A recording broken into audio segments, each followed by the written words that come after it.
Blue Lock is one of the most complex, groundbreaking stories in all of anime and manga, and I used to hate it. In fact, I even made a short all about why it was overrated. Basically, I read the first two chapters of the manga and immediately dismissed it as an overly edgy story about how teamwork and friendship won't get you anywhere in the real world. I got overly defensive because at a glance, Blue Lock seems to spit in the face of all of my beloved sports stories, and I became blinded to its actual messages and themes. For the record, I still stand by the fact that the power of friendship does actually exist in sports. It's called teamwork. But while Blue Lock approaches the sports genre in a very different way than most of its contemporaries, it's actually not as different as it initially seemed. And ultimately, it's all the better for its differences. So here's how I learned to love Blue Lock. So the theme at the core of Blue Lock is the importance of ego in sports. Simply put, in order to become the world's best footballer, you have to be selfish and put your own goals first, ahead of even your own team's success. This of course clashes with other sports stories like Haikyuu, in which teamwork generally makes the dream work, and team success is the ultimate goal. Players may start out as selfish, but this is shown to be a bad thing that they have to grow out of, like Kageyama's arc in Haikyuu. Kageyama is nicknamed the King as an insult to essentially shame him for his egotistical playstyle. But in Blue Lock, another character is actually called the King. His name is Shohei Baro, and unlike Kageyama, his nickname is a source of pride.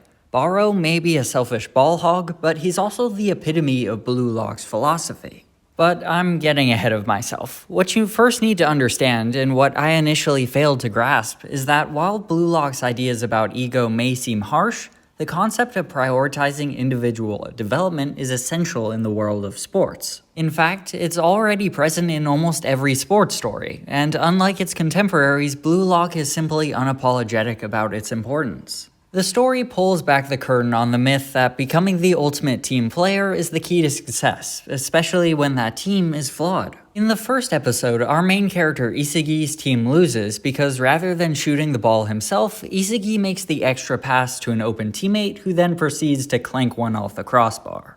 It's easy to look at this scene, and Blue Lock in general, as an endorsement of the idea that teams themselves are stupid and we should all just be playing for ourselves. But Isugi is a striker, the person most well-equipped to score goals, so it would actually have been in his team's best interest for him to be a little more selfish and shoot it.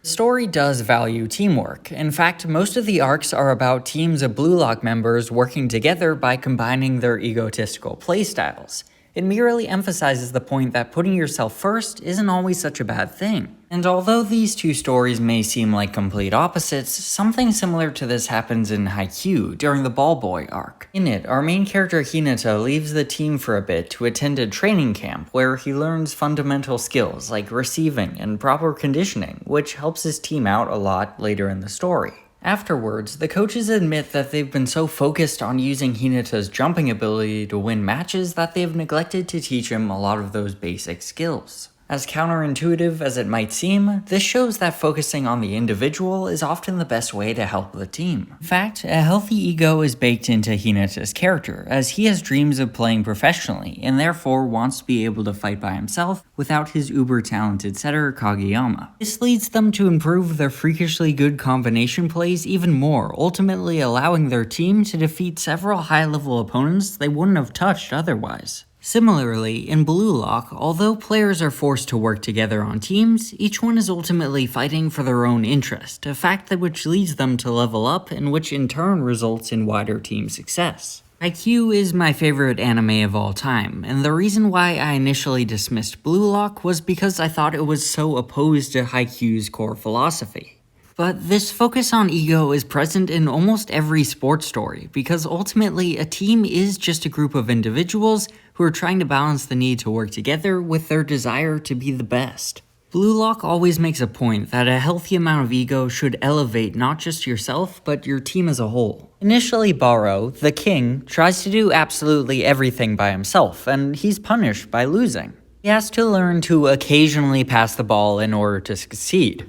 But his ego doesn't go away. In fact, his sheer selfishness, and for lack of a better term, aura, is actually his most powerful weapon. He just has to balance being a team player with not letting that team stunt his growth as an individual. Basically, if you try too hard to be a good person, i.e. a good team player, then you run the risk of becoming complacent and not pushing your own development to the next level. During the second selection, one of the best players in Blue Lock, Nagi, chooses to team up with Isagi instead of his best friend Reo. When Reo calls him out on this, he says that Isagi makes soccer interesting for him, and that in order to fulfill their dream of becoming the best in the world, he has to do what's best for him. And in the end, this act of selfishness actually propels both of them to new heights as they each become motivated to get better. In fact, it becomes even more clear later in the manga that their partnership and reliance on each other is actually holding them back and that they should really focus on themselves. Blue Lock's divergence from the typical shonen sports anime format works for a couple of different reasons. First of all, by setting the series outside of the usual high school setting, it significantly raises the stakes, since each player is fighting not just for their own team's success, but their individual livelihoods. And as much as I still hate to admit it, the focus on ego rather than teamwork does give the story a fun edge. Rather than being your typical good boys, everybody is an egoist who's willing to treat their teammates and friends as stepping stones. Plus, since it's so original, it's kind of difficult to tell where the different character arcs are heading, which makes it more interesting. When it's all said and done, I'm just really glad I learned to love Blue Lock.